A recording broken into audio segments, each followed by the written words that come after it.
soon as I asked the question, I disconnected on my end and the recording stopped. So funny. I guess I don't have to restate the question because you heard it. So Yeah, and I had already answered it to all right, nobody. well, give it to us again. Have I always been an avid CNBC watcher? Not really. I've been a passive one. I have played around in the markets for years. Last time I really was heavily into the markets was in like 2009, right after the last crash. And so it's pretty much times like this to where I like start paying avid attention, because these opportunities don't come around more than a couple times in a lifetime, in my opinion. I may be completely incorrect about that, but that is why I have been paying attention to it, is because we're in like an unprecedented financial time, and Right. the markets are reacting accordingly. And so I've been spending a ton of time staring at stock tickers and checking out where people are going to be the next couple of years, and boring stuff like that. It's not That boring. is- It's so fun. Well, I was going to say, Terrifying, and it but would really make fun. sense if you'd gone to school for finance, but you said you went to school for engineering. So this conversation just continues to get more interesting by the moment, because I think this is the first time that I've talked to any of our artists from the radio that just tell us that they have so much interest in the stock market. Now this is cool. So now the a previous guest that we had on this podcast, like a few days ago, a lot of people have been listening to it. Is this guy named Chris Hogan who works with the Dave Ramsey team, and we're asking him, what do we, 401ks, should we be in, should we be out, all that kind of stuff. So that's like a likely person that you would ask those types of questions to, a financial expert who's trying to bring hope at the same time, and as a Jesus What did he guy. say? Well, he just said to buy low. He said to buy everything you can as the market's low, and this was like a week and a half ago. So his whole strategy was, don't look at it, stick with it. But I'm curious, and I don't think I've ever asked for investing strategies of an artist before. But what is your thought on that? I'm trying to talk myself out of finding the bottom. Yeah, But that is what I want to do, is find the bottom and then leverage in at the bottom. When is the bottom happening? Has it already happened? Is a big thing that people are talking about in the last 2 days. And where do we go from here? So, my financial advice is to pick companies that have staying power, right? That have good debt to capital ratios, and they're not going to go out of business in the short term. And by short term, I mean in the next, 500 days or so. mm-hmm. Because I think there's going to be a lot of businesses that are out. Yeah.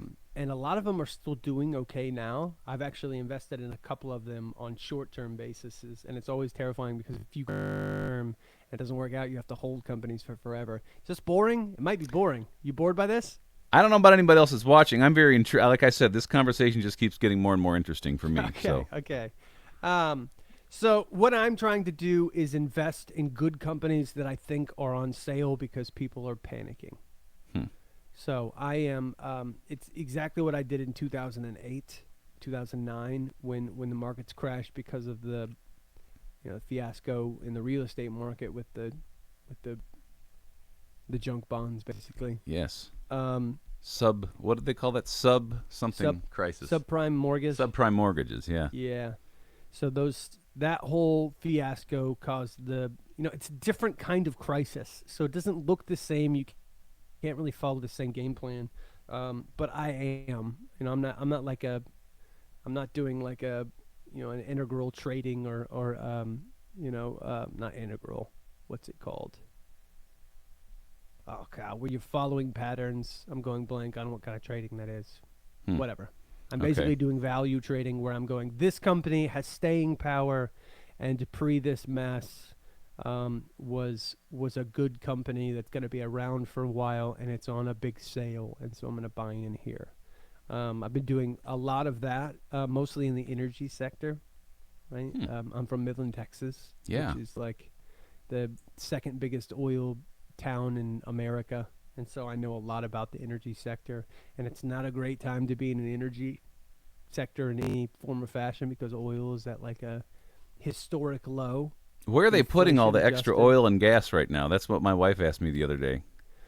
A lot of it is, OPEC is always levying back, almost always levying back in, the Saudis are putting them in these giant, storage facilities that have a gazillion barrel capacity.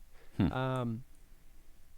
Is having problems actually putting barrels on the market, and oil has bounced in the last 2 days. Meaning it's gone from like $20 a barrel to what is it now? 24, It's got to be on a 26? ticker up there somewhere on your TV. It is, but I have to wait for it to come back around. It was at 26, 27, somewhere in there. It's really volatile. But I'm very shocked by that.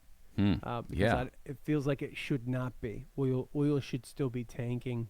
Demand is next to zero for personal consumption, Yeah. right? Because we're all sitting inside, and production is up higher than it has ever been in the history of humanity currently. So I think it's going to get worse before it's going to get better.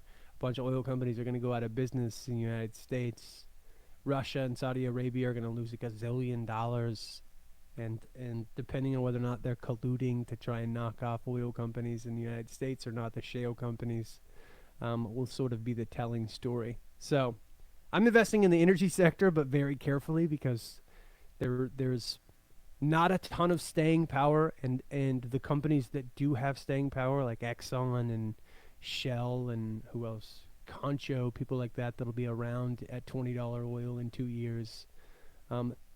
They're not on super sale, so I've kind of had to gone out of the norms to figure out where to get into the energy sector. This is interesting. I feel like I'm in a warp. I got up very early this morning, but I had literally never even seen your picture before we booked the interview with you, and it was just from your music that we heard. And sometimes, I don't know, I get a sense, and maybe other people do, that when you're hearing somebody sing, you're hearing words that they wrote, you've heard music that they put together, you're just like, I want to get to know that person, because there's obviously a lot there. You're proving us to be correct on that today. I can't imagine that many people are going to be interested in my analysts of the stock market analysis. I'm just trying to think, what am I going to name this right now? David Dunn's thoughts on OPEC. David Dunn's what is David Dunn investing in right now during COVID-19? David Dunn, what you know as opposed to what you believe. There you go. Full circles. What was your wife's name again? Her name is Kathleen. Kathleen, that's right. David and Kathleen. Yep. Mm-hmm. Okay. Yeah.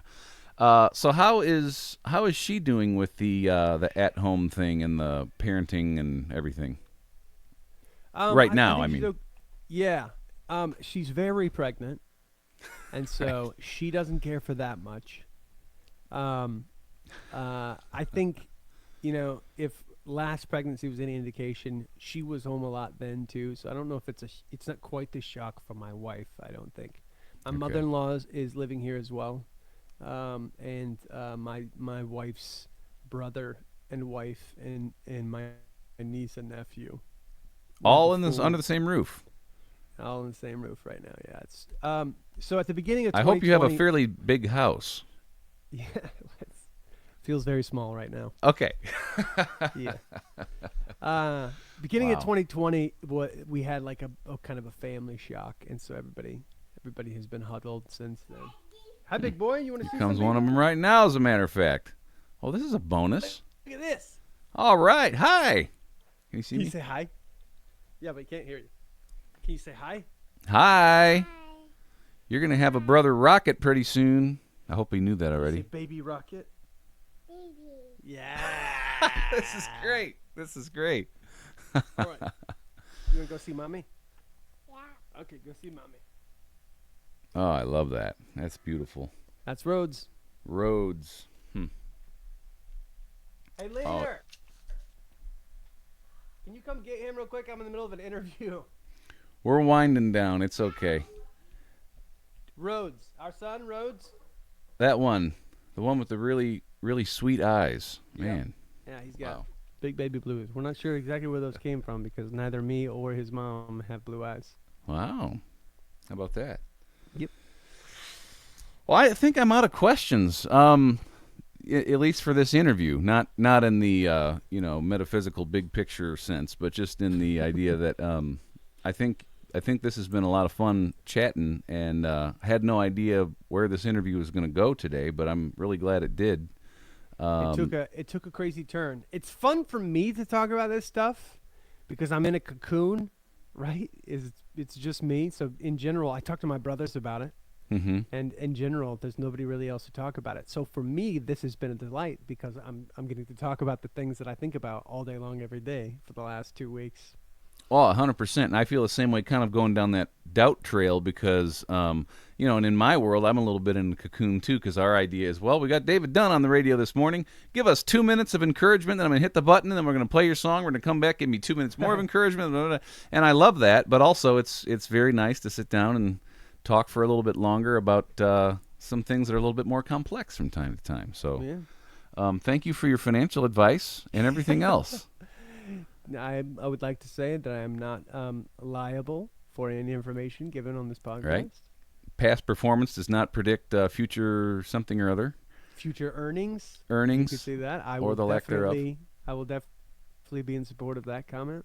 Would love for you though to, I mean, for those that have made it here to the end with us, God bless you. We appreciate that. And real quick about the new album, just like again, what it's called, how to find it, and sort of, I don't know if you would say there's a theme to it or kind of what's behind it for you. Yeah, so the record's called Perspectives. I'm really proud of this project. The reason it's called Perspectives is because it's almost like a concept record of sort of the things I've been thinking about for the last 2 years. Things like truth, church, anxiety, kindness. It's trying to view these things that we sort of throw out as normal words regularly and view them in a different perspective. Perspective is sort of the unacknowledged elephant in any room, right? We were talking about understanding one another a minute ago, and that holds true for every relationship. Is your perspective directly dictates how you understand people, what you believe, what you think is true, how you engage with the world around you. Perspective is like the most powerful thing that nobody acknowledges in their everyday life. And so the record is attempting to challenge, in some cases, typical perspective and pose as the Lord's potential perspective, a different view on common things. So that's the record. Wow. In general, basically every song. And you can get it wherever you ingest music.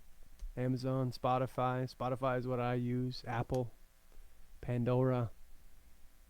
Your choice. User's choice.